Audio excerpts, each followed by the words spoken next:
வணக்கம் centum student, நான் உங்கள் கபிலன். இன்னைக்கு ஒரு புது இனிஷியேட்டிவோட என்ன அப்படின்னா, குரூப் 1, குரூப் 2, குரூப் 4 நமக்கு இன்னும் எக்ஸாம் 6 மாசத்துல எல்லாமே 1 by 1 ஒவ்வொரு மாசத்துலையும் வரப்போகுது. செப்டம்பர், அக்டோபர் அண்ட் டிசம்பர்ல. ஸோ அதில் மேஜராக கவர் பண்ணுற நம்ம ஒரு போர்ஷனை எடுக்கிறோம். என்ன அப்படின்னா யூனிட் 5. யூனிட் 5 ஃப்ரீயாக யூடியூப்ல ஒவ்வொரு டாப்பிக்காக, எக்ஸாம்பிளுக்கு கல்வி இருக்கு, அதுக்கப்புறம் வந்து தொல்பொருள் ஆய்வகம் இருக்கு, எக்கனாமிக்ஸ்ல பாவர்ட்டி இருக்கு, அதுக்கப்புறம் அதுலேயே வந்து பாப்புலேஷனை பற்றி இருக்கு.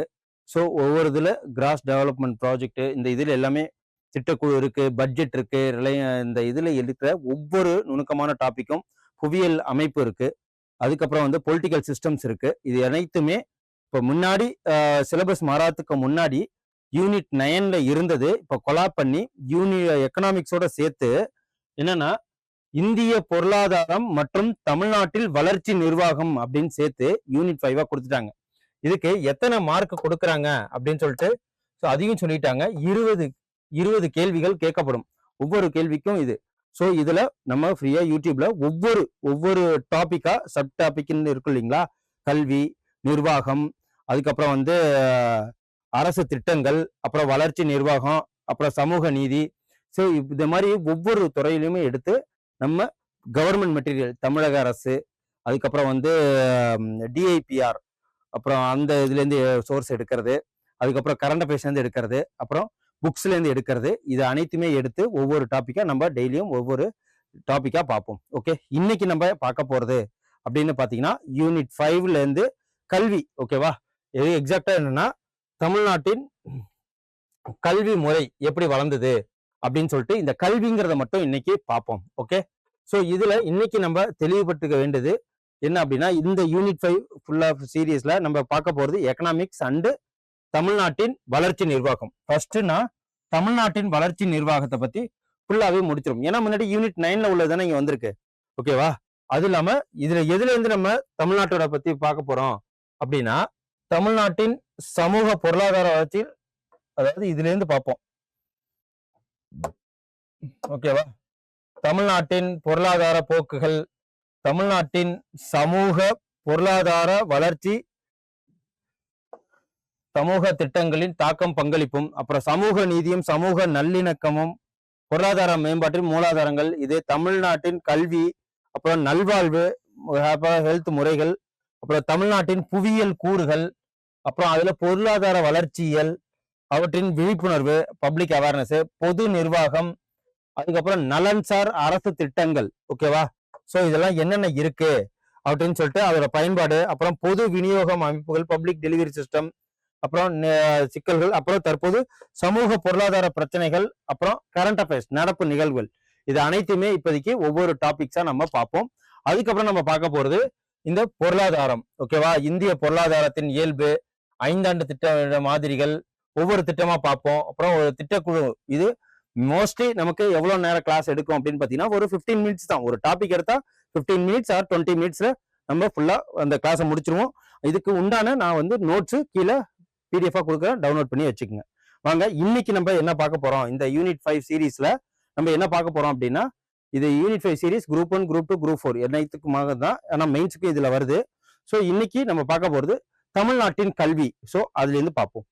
ஸோ தமிழ்நாட்டின் கல்வி முன்னாடி யூனிட் 9ல எங்க இருந்தது அப்படின்னு பாத்தீங்கன்னா, இது வந்து தமிழகத்தின் கல்வி முறைகள் என்னென்ன அப்படின்னு சொல்லிட்டு, இந்த இப்ப என்னென்ன இருக்கு அப்படின்னு சொல்லிட்டு, எப்படி வளர்ந்தது, முன்னாடி உள்ள கிமு காலத்துல இருந்து கிபி காலத்துல இருந்து நம்ம எந்த அளவுக்கு வளர்ந்துருக்கோம் அப்படின்னு சொல்லிட்டு பார்ப்போம். ஓகேவா, அதுக்கு முன்னாடி எஜுகேஷன் தமிழ்நாடு, தமிழகத்தின் கல்வியில எந்த அளவுக்கு நம்ம முன்னேறி இருக்கோம், ஒவ்வொரு சர்வே. ஓகேவா, ஃபர்ஸ்ட் சர்வேவை பாத்துறோம். தமிழ்நாட்டோட கல்வி அறிவு வீதம் 2011 படி ஒரு ப்ராப்பர் ரெக்கார்டா 2011 படி வந்ததுல எத்தனை இருக்கு அப்படின்னு சொல்லிட்டு பாத்தீங்கன்னா, இது வந்து 80.33% தான் நமக்கு கொடுத்திருக்காங்க. எப்போ 2011 படி 80.33, இப்போ அது ஒரு 5% அதிகமாகி 84 சம்திங் வந்திருக்கு. எழுத்தறிவு வீதம் ஒப்பீடு இந்தியாவுக்கும் தமிழ்நாட்டுக்கும் எந்த அளவுக்கு இருக்கு, இந்தியாவை ஹோலிஸ்டிக் மொத்தமா இந்தியாவை கவர் பண்றப்போ தமிழ்நாடு அதோட முன்னின்ற மாநிலமா இருக்கா அப்படின்னு சொல்லிட்டு பாத்தீங்கன்னா இந்த டேட்டாஸ் வைஸ்ல ஸ்டாட்டிஸ்டிக்ஸ் வைஸ்ல முன்னாடி தான் இருக்கும். ஸோ இப்போ ரீசெண்டாக நம்ம கரண்ட் அஃபேர்ஸ்ல பார்த்துருப்போம். மணிப்பூர் வந்து 100% லிட்ரஸி ரேட்டை எட்டிட்டு, கோவா எட்டிட்டு, திரிபுரா எட்டிட்டு, கேரளா அந்த 100% அட்டைன் பண்ணிட்டாங்க அப்படின்னு சொல்லிட்டு அந்தந்த மாநிலத்தோட முதலமைச்சர் அறிவிச்சிட்டாங்க. ஓகேவா? ஏன் தமிழ்நாடு இன்னும் அறிவிக்கல, அதுக்கும் பார்ப்போம். ஓகே, இப்போ எழுத்தறிவு வீதம் ஒப்பீடு அப்படின்னு பாக்குறப்போ இந்தியாவுக்கும் தமிழ்நாட்டுக்கும் அந்த வருஷங்கள் படி ஒப்பிடுவோம். ஃபர்ஸ்ட் இந்தியாவோட எழுத்தறிவு 1991 2011 வரைக்கும் எந்த அளவுக்கு வளர்ச்சி காண்டிருக்கு, கல்வி அறிவு ஆண்களுக்கும் பெண்களுக்கும் சேர்த்து எப்படி இருக்கு அப்படின்னு சொல்லிட்டு ஒரு ஹிஸ்டரி தான் இது. ஓகேவா? இந்தியாவோட எழுத்தறிவு ஃபர்ஸ்ட் 1991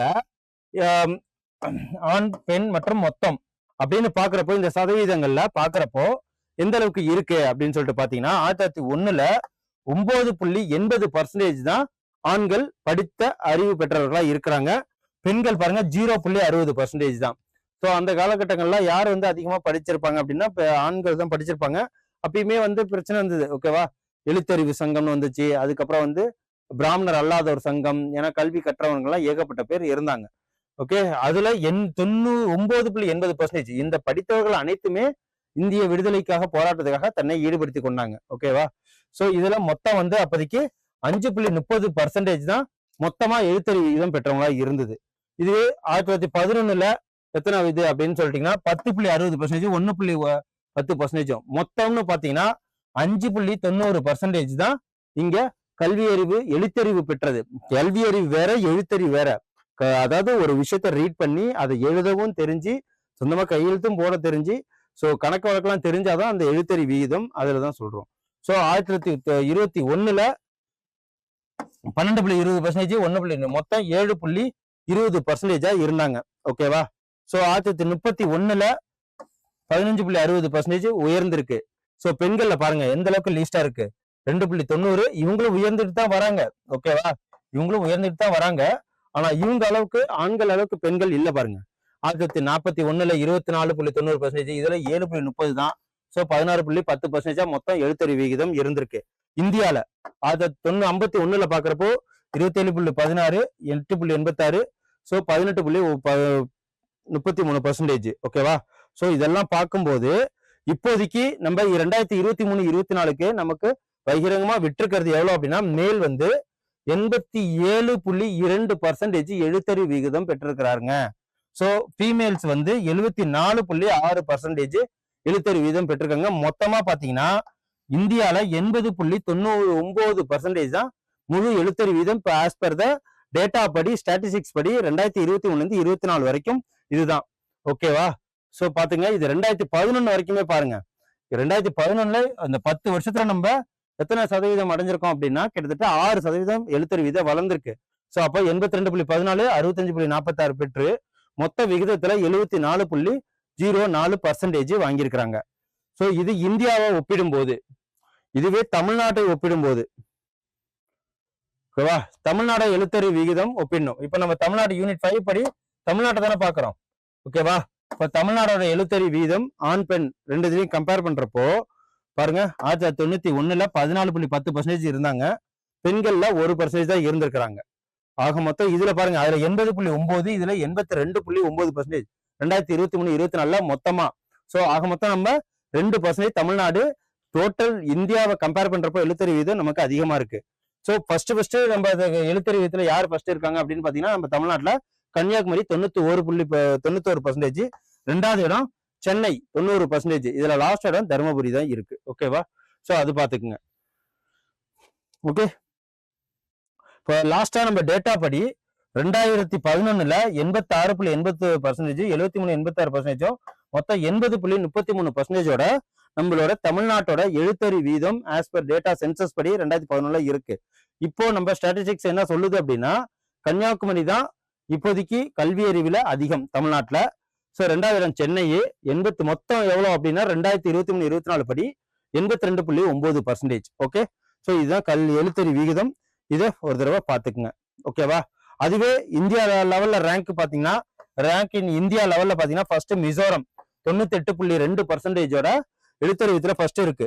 தமிழ்நாடு 82.9% பெற்று 8வது ரேங்க்ல இருக்கு. ஓகேவா? தமிழ்நாடோட இது 8வது ரேங்க். ஓகேவா? இதுல லாஸ்ட் இடத்துல இருக்கிறது பீகார் தான். ஓகே, லாஸ்ட் இடத்துல இருக்கிறது பீகார். நம்ம தமிழ்நாடோட ஆல் ஓவர் இந்தியால எழுத்தறிவு பார்க்கும்போது 8வது இடத்துல இருக்கும். ஸோ ஃபர்ஸ்ட் இடத்துல யார் இருக்காங்க அப்படின்னா மிசோரம் இருக்கு 98.2%. தமிழ்நாடு மொத்த இதுல எத்தனை பர்சன்டேஜ் அப்படின்னா 82.9%. ஸோ இந்த டேட்டா வச்சுக்கங்க, ஏன்னா கேள்வி கேட்க நிறைய வாய்ப்பு இருக்கு. இப்போ நம்ம தமிழ்நாட்டுல எப்படி கல்வி அறிவு வளர்ந்துச்சு, தமிழக கல்வி வளர்ச்சி எப்படி இப்படிலாம் நடந்தது அப்படின்னு சொல்லிட்டு ஒரு 12 பேஜ் இருக்கு. அது என்னென்னு பார்ப்போம். ஓகேவா? அதுல தமிழக கல்வி வளர்ச்சி, கல்வி சிறந்த தமிழ்நாடு, புகழ் கம்பன் பிறந்த தமிழ்நாடு அப்படின்னு சொல்லிட்டு யாரு சொல்லியிருக்காங்க அப்படின்னா பாரதியார். ஓகே, ஒரு கோட்ஸோட ஆரம்பிப்போம், ஏன்னா மெயின்ஸ் எக்ஸாம் எழுதுறவங்களுக்கு யூஸ் ஆகும் இல்லையா. கல்வியில் சிறந்த தமிழ்நாடு, புகழ் கம்பன் பிறந்த தமிழ்நாடு அப்படிங்கிற ஒரு கோர்ஸ் யார் சொன்னாங்க அப்படின்னா பாரதியார். கல்வியில் சிறந்த நாடு அப்படின்னு சொல்லிட்டு யாரு பாரதியார் போட்டுறாரு, கம்பன்லாம் இருந்ததுனால. அது மட்டும் இல்லாம பண்டைய கல்வி முறைகள்லாம் எப்படி இருந்தது அப்படின்னா, நம்மளோட திருக்குறளை எழுதின திருவள்ளுவரே அது ஒரு விதமான கற்பனையான ஒரு வரைபடம் தான் அது. ஓகேவா? இப்படிதான் திருவள்ளுவர் இருப்பாங்கன்னு சொல்லிட்டு எதுவும் இல்லை. அது மாதிரி தொல்காப்பியத்துக்கும் அது மாதிரி எதுவும் இல்லை. ஓகேவா? ஸோ அவங்க நம்ம கற்பனையா தான் வரைஞ்சிருக்கிறோம். ஸோ இதுல பண்டைய தமிழ் கல்வி முறைகள்லாம் என்ன, குருகுல கல்வி முறை. குருகுல கல்வி முறைனா எப்படின்னா, எழுத்தாணிலாம் வச்சு எழுத மாட்டாங்க, வாய் சொல் பேசுவாங்க. குரு ஒரு விஷயத்த சொல்லுவாரு, அதை மாணவர்கள் காதுல வாங்கி அதை ஒப்பிக்கிற அந்த இதுதான். அவங்களுக்கு அந்த அளவுக்கு லிசனிங் கெப்பாசிட்டி இருந்தாதான் அதை உள்வாங்கி அப்படியே அதை திருப்பி ரெப்ளிகா பண்ண முடியும். இப்படிதான் ரீக் எஜூர் சாமாதர் அந்த காலங்கள்லாம் இருந்தது. ஸோ அந்த காலத்துல இந்த சமஸ்கிருதம் பண்ணவங்க, வேதம் படிச்சவங்க அனைத்துமே ஒரு டிவிலாம் பார்த்துருப்பீங்க இல்லையா. ஒண்ணு ஒரு ஆத்து ஓரத்துல ஏதாவது ஒரு மரத்த அடியில உட்காந்துக்கிட்டு பள்ளிக்கு கல்விக்கு பயில்வாங்க. இல்லைன்னா குரு, அதாவது உண்டு உறைவிடம் இருந்து அங்கேயே குருவுக்கு சேவகம் பண்ணி அவங்கள்ட்டே கத்துப்பாங்க. ஓகேவா? அதே மாதிரி முறைகளை தான், எழுதுறதெல்லாம் கிடையாது. குரு வாயால என்ன போதிக்கிறாரோ அதை அப்படியே செவி வழியா வாங்கி அதை அப்படியே மனசுல உள்வாங்கி அதை ஒப்பிச்சு அது மூலியமா தான் அப்புறம் பழைய கால கல்வி முறைகள்லாம் இருந்தது. ஸோ குருகுல வாசத்தை அடிப்படையாக கொண்டிருந்த சங்க கால மன்னர்கள் கல்வியை ஊக்குவித்தனர். ஓகேவா? இதுதான். அப்புறம் பண்டைய காலத்துல நம்மள்ட்ட தான் இருக்கு கல்வி வளர்ச்சி எப்படி எல்லாம் இருந்தது. சங்க காலங்கள்ல முதற்சங்கம், இடைச்சங்கம், கடைச்சங்கம் சொல்லிட்டு நம்ம சங்கம் வளர்த்த தமிழ்நாடு தான் நம்ம தமிழ்நாடு. ஓகேவா? இதுல பெரும் பங்கு யாருக்கு அப்படின்னு சொல்லிட்டீங்கன்னா மதுரை மாநகருக்கு தான். ஏன்னா 2 சங்கங்களே அங்கதான் அதிகமா வளர்த்தது. ஓகேவா? அது மட்டும் இல்லாம நம்மள்ட்ட பெருமை வாய்ந்த திருக்குறள் இருக்கு, தொல்காப்பியம் இருக்கு இலக்கணத்துக்கு, ஸோ நன்னூல் இருக்கு, புறநானூறு இருக்கு, அகநானூறு இருக்கு. இதெல்லாம் ஒவ்வொரு காலகட்டங்கள்ல ஏற்படுத்தப்பட்ட கல்விகள் தான். ஓகேவா? அது மட்டும் இல்லாம பக்தி இலக்கியத்துகளுக்கு நமக்கு நாயன்மார் 63 நாயன்மார்கள் இருக்காங்க. 12 நாயன்மார்கள், 63 64 ஆழ்வார்கள், 12 நாயன்மார்கள், 63. ஓகேவா? ஸோ அதே மாதிரி இத்தனை பேர் இருந்தவங்க எல்லாம் என்ன சொன்னாங்க அப்படின்னு பாத்தீங்கன்னா, ஒவ்வொரு தெய்வத்தை புகழ்ந்து பாடுறோமோ அதுவும் ஒரு விதமான கல்வி தானே. ஸோ அப்படி இருக்கிறப்போ இந்த நம்மள்ட்ட நாவல்ஸ் கூட இருக்கு. ஓகேவா? சிறுகதைகள்னு சொல்லிட்டு பெருங்காப்பியங்கள், சிலப்பதிகாரம், அதுக்கப்புறம் கம்பர் எழுதின கம்பராமாயணம், ஸோ அகநானூறு, புறநானூறு போன்ற பல இலக்கியங்கள் நம்ம கல்வியோட எந்த அளவுக்கு வளர்ச்சி அடைஞ்சிருந்தோம் அப்படிங்கிறதுக்கு அதெல்லாம் ஒரு எடுத்துக்காட்டு தான். ஓகேவா? பண்டைய காலத்துல ஆரம்ப பள்ளிக்கூடங்கள் மரத்தின் நிழலிலையும் கோயில்கள் செயல்பாட்டிலையும் இருந்தது. ஓகேவா? மேல்நிலை கல்விக்கூடங்கள் மடங்கள், பள்ளிகள் அல்லது விகாரங்கள் அப்படின்னு சொல்லிட்டு மேல்நிலை கல்வியை சொன்னாங்க.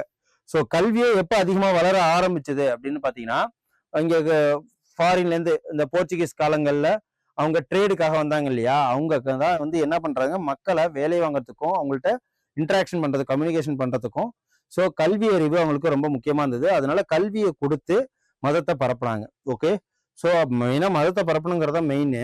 ஸோ பாதிரியார்கள்லாம் என்ன பண்ணாங்க, ஒரு கோவிலை கட்டி, ஒரு சர்ச் மாதிரி ஒரு கட்டி அவங்களுக்கு ஃப்ரீயா எஜுகேஷன், இங்கிலீஷ் எஜுகேஷன் கொடுத்து அவங்களுக்கு பண்பாடுகள் சொல்லி கொடுத்து இது மூலயமா, கல்வி மூலயமா மதத்தை பரப்புனாங்க. ஸோ அது மூலயமா நம்ம நாடு கல்வியில மேம்பட்டு வந்துச்சு. பல்லவர் காலத்துல எப்படி இருந்துச்சு அப்படின்னு பாத்தீங்கன்னா, கல்வித்துறையில ரொம்ப முன்னேற்றம் இருந்தது. பாண்டிய காலத்துல கல்வி நிலையங்கள், சாலைகள் அப்படின்னு சொல்லிட்டு கூறினாங்க. பண்டைய காலத்துல கல்வி நிலையங்களை என்னன்னு கூப்பிடுவாங்க அப்படின்னா சாலைகள் கூப்பிடுவாங்க. எங்க யார் ஆடுறதுன்னா அப்படின்னா பாண்டிய மன்னர் காலத்துல அப்படின்னு சொல்லிட்டு சொல்லணும். தமிழ்நாட்டுல முதலில் மேலை நாட்டு கல்வி முறையை அறிமுகப்படுத்திய இது யாரு அப்படின்னு பாத்தீங்கன்னா கிறிஸ்தவ சங்கங்களையே சாரும். ஓகேவா? 16ஆம் நூற்றாண்டின் போர்ச்சுகீசியர்கள் தான் தமிழ்நாட்டுல முதலாக சமய தொண்டாடுறது தான் வந்தாங்க. ஓகேவா.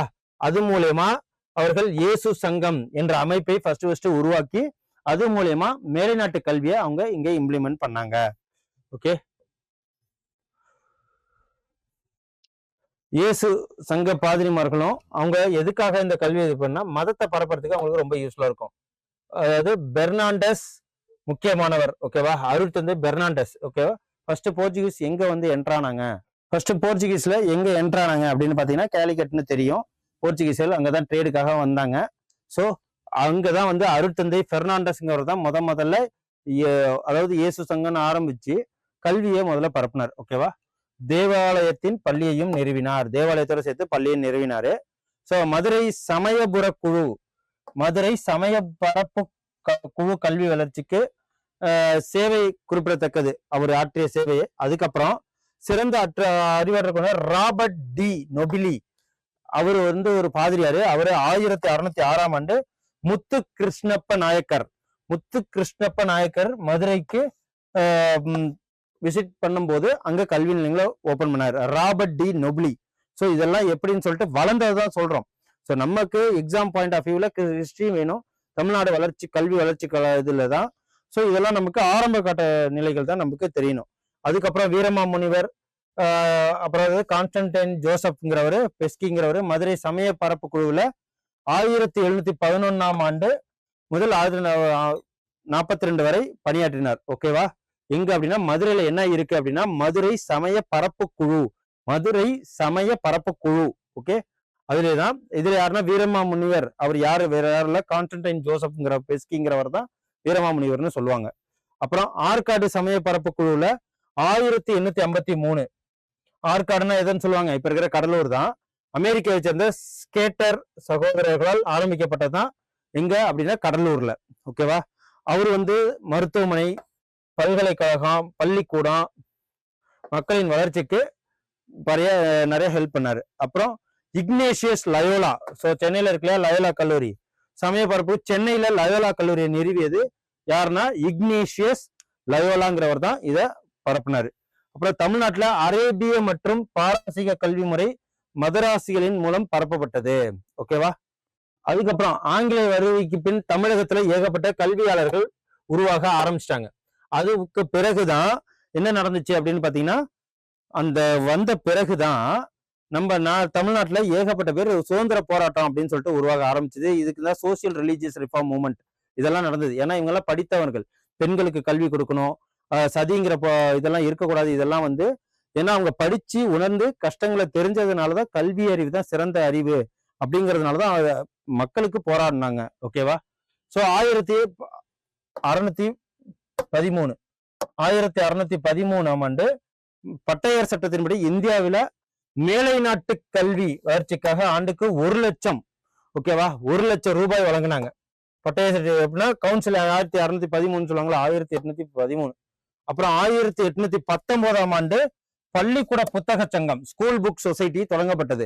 ஸோ இதெல்லாம் தெரிஞ்சுக்கணும். 1820ஆம் ஆண்டு சென்னை மாகாணம் நியமிக்கப்பட்ட சர் தாமஸ் மன்றோ கல்வி திட்டங்களுக்கு அழிவில்லாதது அப்படின்னு சொல்லிட்டு சொல்றாரு தாமஸ் மன்றோ. ஸோ இதெல்லாம் யார் யார் சொன்னாங்க, எந்த வருஷம் சொன்னாங்க கேட்பாங்க. சார் தாமஸ் மன்றோட முயற்சினால சென்னை மாகாணத்தின் 70 பள்ளிகள் நிறுவப்பட்டது. எப்போ அப்படின்னா 1820. ஸோ அது அப்பதான் தரங்கம்பாடியில அச்சிடும் இயந்திரமும் 1813 தான் வந்துச்சு. ஸோ 1822 கல்விக்குழு எஜுகேஷன் கமிஷன் ஆரம்பிக்கப்பட்டது. எந்த வருஷம் அப்படின்னு பாத்தீங்கன்னா 1822. ஸோ பொது கல்வி வாரியம், போர்ட் ஆஃப் பப்ளிக் இன்ஸ்ட்ரக்ஷன் அமைக்கப்பட்டது. ஒவ்வொரு மாவட்டத்திலும் அரசு பள்ளிகள் நிறுவப்பட்டதும் அந்த காலகட்டங்கள்ல தான். ஸோ 1823 பொது கல்வி இயக்குநரகம், டைரக்டர் ஆஃப் பப்ளிக் இன்ஸ்ட்ரக்ஷன் அமைக்கப்பட்டது. யாரோட தலைமையில அப்படின்னு பாத்தீங்கன்னா ஏஜே அரபுநாத் என்பவர் மூலமா இந்த இது டைரக்டரேட் ஆஃப் பப்ளிக் இன்ஸ்ட்ரக்ஷன் அப்படின்னு சொல்லிட்டு 1823 இது ஏற்படுத்தப்பட்டது. அப்புறம் 1830ஆம் ஆண்டு கிழக்கிந்திய கம்பெனி என்ன பண்ணாங்க அப்படின்னா ஃபில்ட்ரேஷன் தியரி மூலயமா கிழக்கு நோக்கி பரவும் திட்டத்தை இது மூலயமா என்ன பண்ணாங்க அப்படின்னா கல்வி வந்து சமூகத்தின் மேல்மட்ட மக்களுக்கு மட்டும் முதல்ல அளிக்கப்பட்டு பின்னர் என்ன பண்ணாங்க அவருங்க அனைத்து பேருக்கும் கல்வி அறிவை பொதுமக்களுக்கு வழங்க வேணும் அப்படின்னு சொல்லிட்டு தான் இந்த நடுத்தர மக்கள், ஏழை மக்கள் அனைவரும் வந்து அந்த காலங்கள்ல கல்வி பெற்றது, ஓகேவா. ஸோ இது மூலியமா ஏகப்பட்ட சங்கங்களும் உருவானுச்சு. சென்னை மருத்துவக் கல்லூரி எப்போ ஓபன் பண்ணப்பட்டது அப்படின்னா 1935. அதுக்கப்புறம் சென்னை மாநில பள்ளி 1936ஆம் ஆண்டு ஓபன் பண்ணப்பட்டது.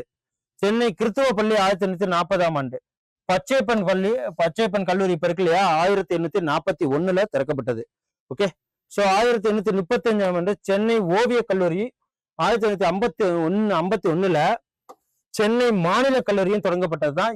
எங்க அப்படின்னா இதெல்லாம் தமிழகத்துல நடந்த கல்வி வளர்ச்சியை தான் நம்ம பேசிட்டு இருக்கோம். ஓகேவா, தமிழகத்தின் கல்வி. ஓகே, நம்ம யூனிட் 5 படி அதான் போயிட்டு இருக்கோம். ஸோ ஃபர்ஸ்ட் ஆரம்பத்துல என்னென்ன கல்வி பல்கலைக்கழகங்கள்லாம் ஓபன் பண்ணதுன்னு நமக்கு தெரியணும் இல்லையா. ஸோ அதெல்லாம் எடுத்தது தான் இது. ஓகே, அவுட் சோர்ஸ்ல இருந்து கொஸ்டின் கேட்க ஆரம்பிச்சிட்டாங்கல்ல, அதனாலதான் 1935ஆம் ஆண்டு தொடங்கப்பட்ட சென்னை மருத்துவ பள்ளி 1931ஆம் ஆண்டு மருத்துவக் கல்லூரியாக வளர்ந்தது. ஓகே. ஸோ இது சென்னையில தொடங்கப்பட்ட நில அளவை பள்ளி, அதாவது சர்வே, லேண்ட் சர்வே, எந்த இயர் அப்படின்னு பாத்தீங்கன்னா 1957ஆம் ஆண்டு இது வளர்க்கப்பட்டு பொறியியல் கல்லூரியாக வளர்ந்தது. ஓகேவா. 1954ல சார்லஸ் வுட் அறிக்கை அப்படின்னு சொல்லிட்டு வளர்ச்சியின் மகா சாசனம், கல்வி வளர்ச்சி சாசனம் ஒண்ணு உருவாக்குனதுதான் இவரு. யாருன்னா சார்லஸ் வுட்.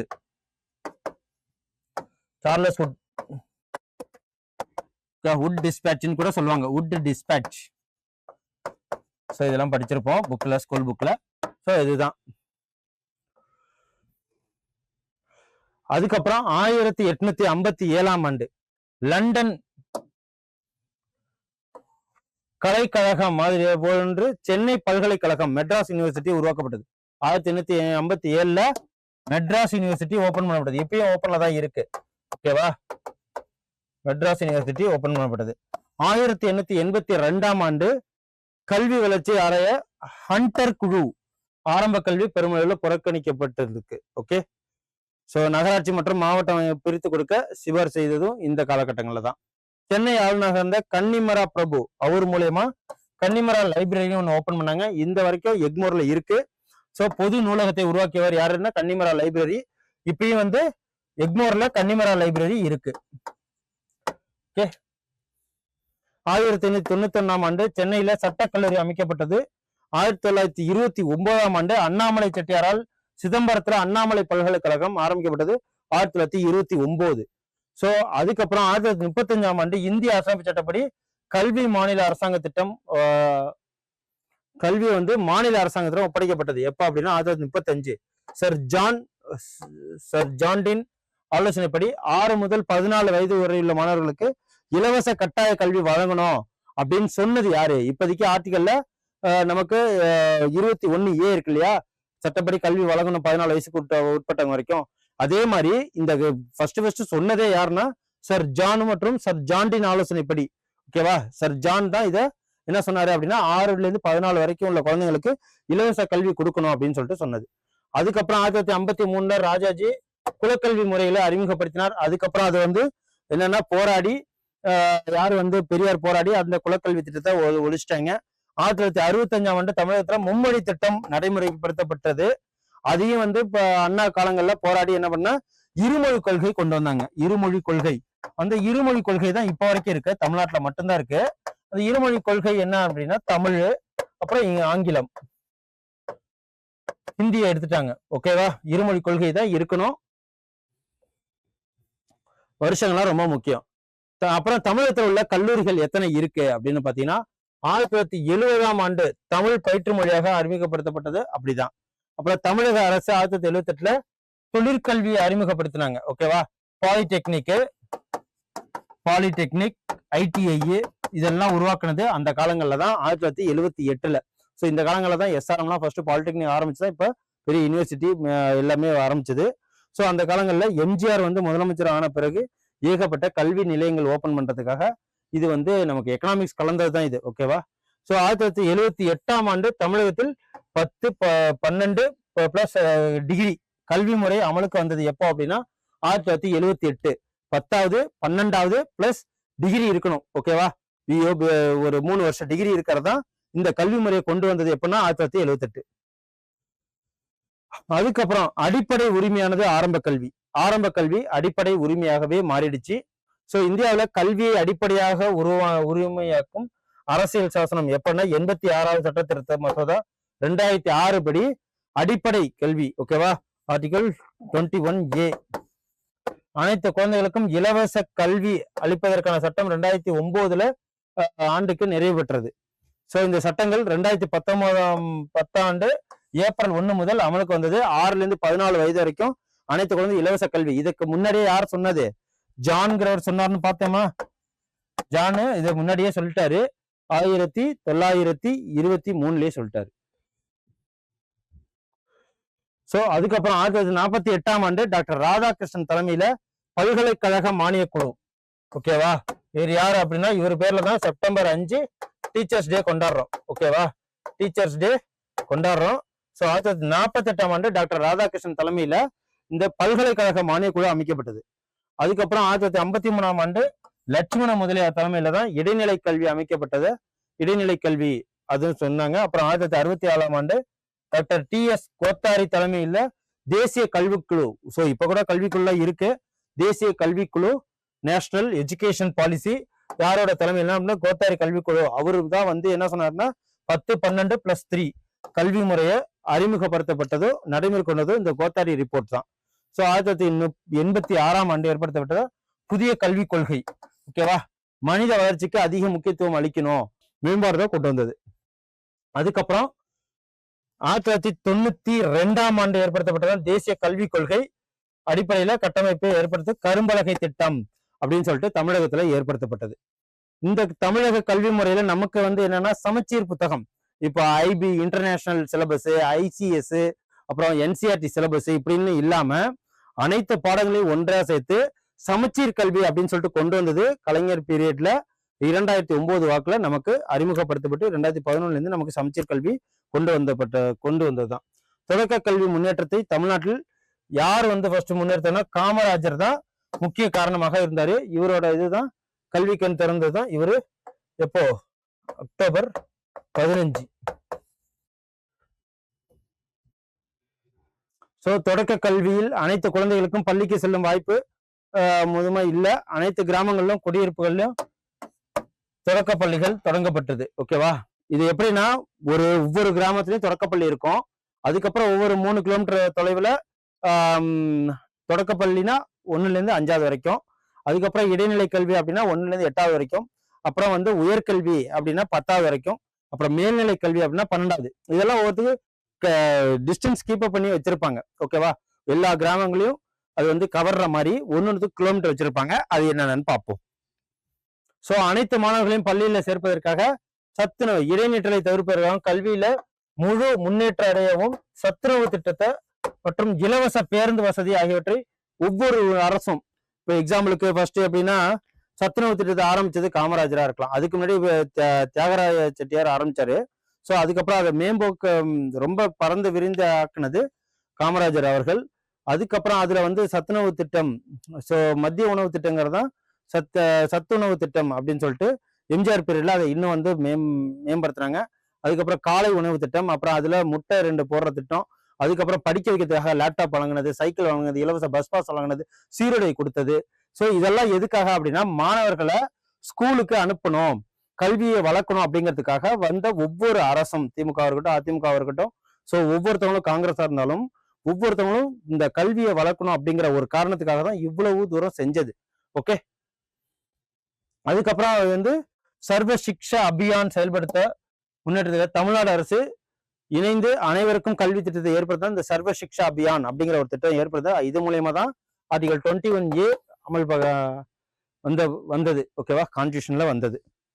சோ இடைநிலை கல்வி இது என்ன அப்படின்னா தொடக்க கல்வியையும் உயர்கல்வியையும் இணைக்கும் பாலமாக இடைநிலை கல்வி விளங்குது அப்படின்னு சொல்லிட்டு சொல்லுவாங்க. வொகேஷனல் எஜுகேஷன் அப்படின்னா எதுன்னு வருவாங்க?